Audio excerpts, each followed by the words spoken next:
నమస్తే అన్న. నమస్తే అన్న. Good morning. గుడ్ మార్నింగ్ అన్న. చెప్పండి అన్న. అన్న మాది కామారెడ్డి డిస్టిక్ పిట్లం మండలు మద్దెల్చెరు విలేజ్ అన్న. పిట్లం. చెప్పండి అన్న. నా పేరు రామరెడ్డి అన్న.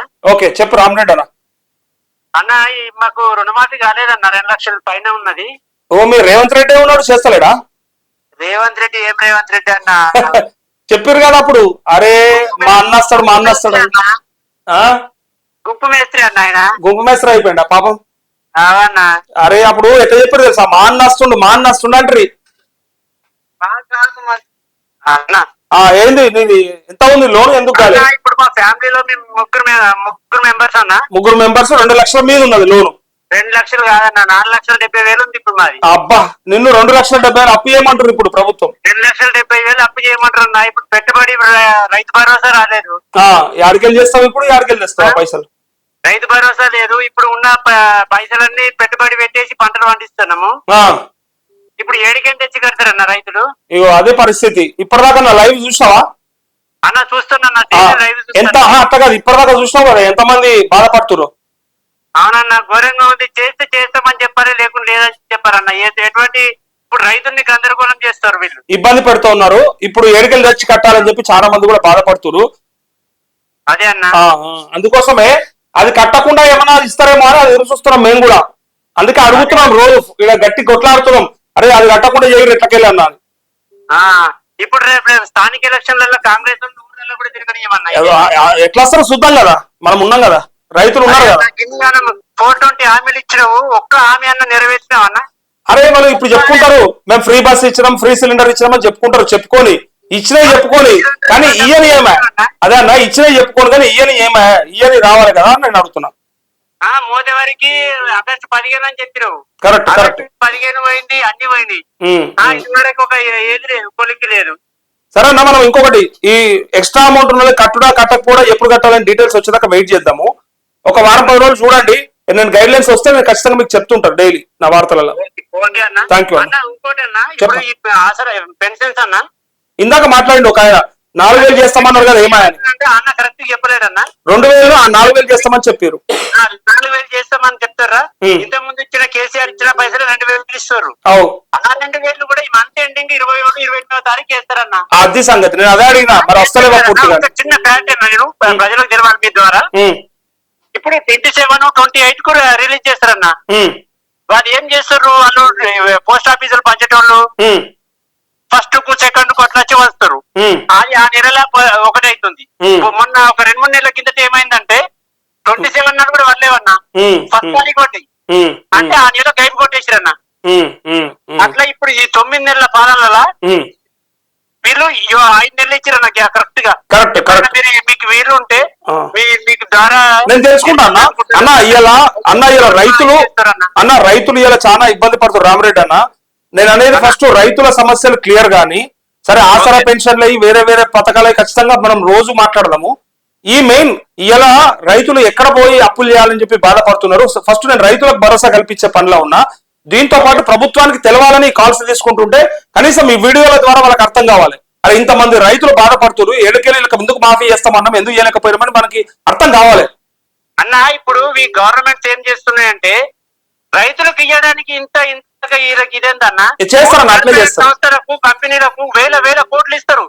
ఒక 4,000 కోట్లు పెడితే అందరూ మాఫీ అంటే 1,00,000 కండిషన్స్ పెడతారు. Correct, exactly. నేను అదే చెప్తున్నా. మా భూమి పెట్టుకొని మేము బ్యాంక్ లో లోన్ తీసుకోవడానికి మాకు 1,00,000 కండిషన్స్ పెడతారు. మేము ఎగగొడతామా అన్న? కరెక్ట్, నేను ఇదే చెప్తున్నా.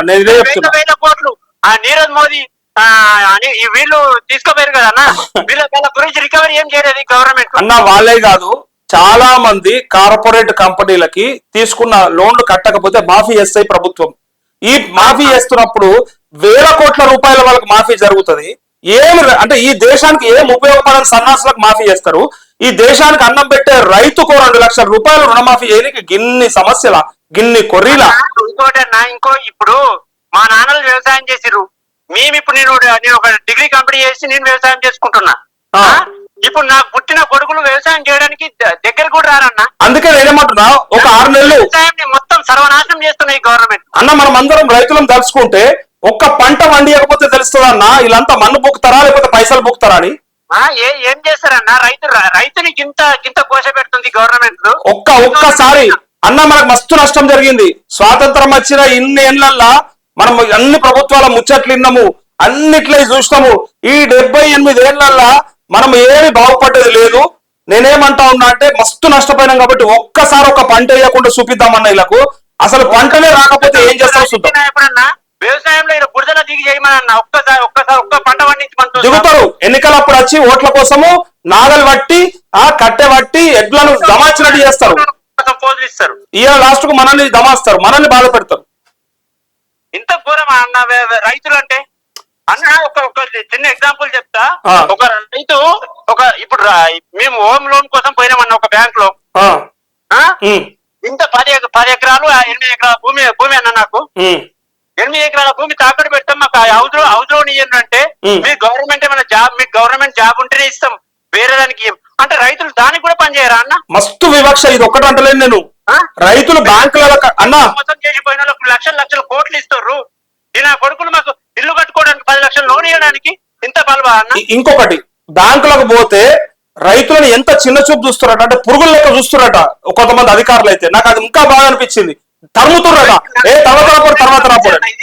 నేనే పోయి అడిగిన బ్యాంక్ లో, ఒక ఇల్లు కట్టుకుంటామన్నా, నాకు 8 ఎకరాలు ఉంది, 8 ఎకరాల ల్యాండ్ లో పంట పండించుకుంటే మేము కట్టుకోలేము అన్న మీ అప్పుని. అదే బ్యాంకులకు పోతే రైతులను తరుముతున్నారట. గట్లుంది మన గౌరవం. అంటే రైతు అంటే అంత చులకన ఉంది ఐలకు. అదే ప్రభుత్వాలు కూడా అంతే. ఇగో చేస్తామని చెప్పినాం, ఏదో చేసిన కాడికి చేసినాం, తర్వాత కథం చేయకపోతే వాళ్ళు అడిగేది ఉందా, నన్ను బాధ పెట్టేది ఉందా అనుకుంటారు వాళ్ళు. అవునా? ఎందుకంటే రైతు ఆల్రెడీ అన్నిట్లో మునిగిపోయి ఉంటాడు కదా. ఇక ఇంట్లో కూడా ఏమున్నది లేదు, ఎవరిని అడగడు, ఏడికి ఓడు, నోట్ల నాలుకలేనోడు కదా రైతు. ఇక ఏడబోయి కొట్లాడలేడని చెప్పి ఇవన్నీ కథలు పడతారు అట్లా. అదే వేరే వాళ్ళకి హామీ ఇచ్చి ఊకోమని ఊకుంటారు. అన్యాయం చేస్తుంది గవర్నమెంట్. వేరే ఇప్పుడు ఉద్యోగస్తులు ఉన్నారన్న, వాళ్ళకి ఏదైనా జీతం పెంచుతామనో లేకపోతే వాళ్ళ స్కేల్ పెంచుతామనో చెప్పి పెంచకపోతే వాళ్ళు బయటకు వచ్చి ధర్నాలు చేయరా? చూడము మనం. అవునన్నా, నిరసనలు తెలియజేయరా? రైతులు చేయలేరు కాబట్టి. రైతులకు కూడా కొద్దిగా నేను నా ద్వారా ఏం తెలియజేయాలనుకుంటున్నా అంటే, గవర్నమెంట్స్ ఇచ్చే ఈ స్కీమ్లు అవి నానా మాత్రమే అవుతున్నాయి. కరెక్ట్, 100%. నానా మాత్రంగా చేసి తూతూ మాత్రంగా చేసి దుడుచుకొని వెళ్ళిపోతారు. మనం వాళ్ళు ఇచ్చే ఆశలకు 5 ఏళ్ళు వాళ్ళ గవర్నమెంట్ లో గద్దెలో కూర్చొని పెట్టి మనం వాళ్ళ సంఖ్యలు నాకుడు అవుతుందన్న. కరెక్ట్ అన్న, మీరు చెప్పింది 100%. ఈసారి మారాలి, మార్చుకోవాలి. వీళ్ళు చేయకపోతే మాత్రం మనం ఖచ్చితంగా ఈసారి మార్పు తీసుకురావాలి. మంచి సమాజాన్ని అందియాలి మన పిల్లలకి భవిష్యత్తులో. అన్న లాస్ట్ కు తినడానికి తిండి లేకుండా అవుతారన్న ఈ దేశంలో. అదే ఇప్పుడు ఇట్లా ఏమైతుంది, అప్పుల పాలైతే రైతు వ్యవసాయం చేసుకుని బంద్ చేస్తాడు. ఒకప్పుడు 10 ఏళ్ల కింద 70% వ్యవసాయం మీద ఆధారపడి మన దేశము ఇప్పుడు 65కు 62% వస్తుందంటే తగ్గుతుందా పెరుగుతుందా అన్న? భవిష్యత్తులో ఇంకా తగ్గుతుంది. భవిష్యత్తులో మనం చేసినాము, మన పిల్లలు కూడా చేయరన్న వ్యవసాయం అంటే. చెయ్యరు. భవిష్యత్తులో తగ్గిపోతే రేపు పొద్దుగల ఏం తింటారని అడుగుతుండే ఒక రైతు. అన్నాడు, మన్ను బుక్తారా మీరు, అంతా పైసలు తింటారా మీరు, ₹1,00,000 జీతం తీసుకుంటే కాయిదాలు తింటారా అంటుడు. రాజకీయ నాయకుడు రాజకీయ అవుతాడు. మరి రైతు కొడుకు రైతు కాలేడన్న. రైతు కాలేడు అంటే ప్రభుత్వం సపోర్ట్ చేయాలి, అయ్యేటట్టుగా చేయాలి. ఇప్పుడు ఎంఎస్పీ నిర్ణయిస్తుంది. ఎంఎస్పీలో ఇప్పుడు ఒక ఎకరం రైతు వరి పండించడానికి 35,000 ఖర్చు వస్తుందన్న. అవును 35,000 ఖర్చు వస్తే మనకి 28 క్వింటాలు కూడా పండాయి. రైతు 6 నెలల నుంచి చేస్తే ఒక 15,000 మిగిలాయి. దానికంటే వాచ్మెన్ జాబ్ చేసుకుంటూ వస్తే 10,000 జీతం. 15,000 ఇప్పుడు నలుగురం అన్న ఫ్యామిలీలో 15,000 ఏమి సరిపోతాయి అన్న? నేనేమంటున్నా, నలుగురు కలిసి యాన పని చేసుకుంటారన్నా నెలకు 20,000 జీతం అన్న వస్తుంది. ఇప్పుడు స్కూల్ ఫీజులు 1000 ఎల్కేజీ పోరాడికి 20,000 అన్న ఫీజు. ఆ ఫీజుల మీద అయితే నియంత్రణ లేదు. ₹1,00,000 ఇంకా 20,000 30,000 అనేది ఊర్లలో గ్రామాలలో మండలాల్లో. పేమెంట్ కోటాలో 12 లక్షలు 15 లక్షలు ఫీజు కట్టాలి. అన్నకి హైదరాబాద్ వచ్చి చూడు ₹1,00,000 అది కూడా ఉంది, 30,000 కూడా ఉన్నాయి. కరెక్ట్ అన్న, కరెక్ట్. భూములు అమ్ముకొని మా కొడుకులు చదివించుకోవాలి. కరెక్ట్ అన్న. జాబులు రాకపోతే వాడు బిచ్చం ఎత్తుకోవాలి. ఇలాంటి పరిస్థితి మన దేశంలో. కరెక్ట్ అన్న. మాట్లాడదాం మళ్ళీ మాట్లాడదాం, అన్ని మాట్లాడదాం. Thank you. ఓకే అన్న, థ్యాంక్ యూ అన్న. మీరు ఫుల్ సపోర్ట్ చేయరన్న రైతుల గురించి. చేస్తున్నా, చూస్తున్నావు కదా, నా లైవ్ చూస్తూనే ఉండు. మీ వాహిని టీవీని నమ్ముకొని నేను ఫోన్ చేసిన అన్న. ఇప్పుడు నేనేమంటున్నా, భవిష్యత్తులో కూడా మేము ఇట్లనే ఉంటాం. చూడు, లైవ్ మొత్తం ఎప్పటికీ చూస్తున్నాను. చూడండి అన్న, నేను ఓన్లీ రైతుల కోసమే మాట్లాడుతున్నా, రైతుల పక్షాన్ని మాట్లాడుతున్నా. ప్రభుత్వం ఎవడని ఉండరు, మాకు గద్దె మీద ముసలోడు ఉండని, ఇప్పుడు వచ్చినోడు ఉండని, ఎవడని ఉండని. రైతులకు కావాల్సింది మీరు ఇచ్చిన హామీని నెరవేర్చలేదు, అంతే, ఇంకేం లేదు. ఓకే అన్న, థ్యాంక్ యూ అన్న.